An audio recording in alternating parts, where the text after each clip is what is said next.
একটা হেলদি এবং tasty recipe যেটা বাচ্চা থেকে বড় সকলেই কিন্তু খেতে পারেন, শরীরের জন্য খুবই উপকারী। বানাতে যেটা লাগছে, কিছু সবজি নিয়েছি, আলু, গাজর, বিট, পেঁপে, টমেটো, পেঁয়াজ কুচি আর কিছুটা চিকেন। সবকটা সবজি প্রথমে একটু হালকা করে আমি ভেজে নেব। এই রান্নাটাতে আপনারা চাইলে কিন্তু নিজেদের পছন্দ মতো আরও কিছু সবজি অ্যাড করতে পারেন। হালকা করে সবজিগুলোকে ভেজে একটা সাইডে রেখে দেব। এরপর ওই কড়াইতেই আমি কিছুটা পেঁয়াজ কুচি দিয়ে দিচ্ছি। পেঁয়াজটাকে হালকা করে ভেজে নেব। ভেজে এখানে টমেটোটা কেটে রেখেছিলাম, সেই টমেটো কুচিগুলো দিয়ে দিচ্ছি। এরপর এখানে দেব আমি রসুন বাটা, আদা বাটা, দেব হলুদ গুঁড়ো, স্বাদ মতো নুন।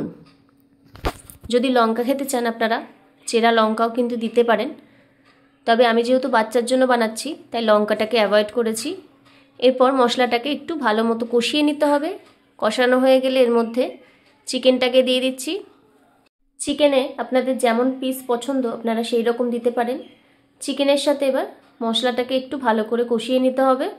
একটু মাঝে মধ্যে নাড়া দিয়ে দেবো, না হলে তলাটা আবার লেগে যেতে পারে। এরপর সবজিগুলোকে দিয়ে দিচ্ছি, ভেজে রাখা যে সবজিগুলো দিয়ে দিচ্ছি। ভালো করে আবার সব কিছু একসাথে মিশিয়ে নেব, একটু নাড়াচাড়া করে নিয়ে এরপর এর মধ্যে পরিমাণ মতো জল দিয়ে দেব। বেশ খানিকটা পরিমাণে জল দিয়ে দিচ্ছি। জলটা দিয়ে এবার পুরো সবজি আর চিকেনটাকে আমি প্রেশার কুকারের মধ্যে দিয়ে দিচ্ছি। দিয়ে একটা মতো সিটি দিয়ে নিলেই কিন্তু স্টু একদম রেডি।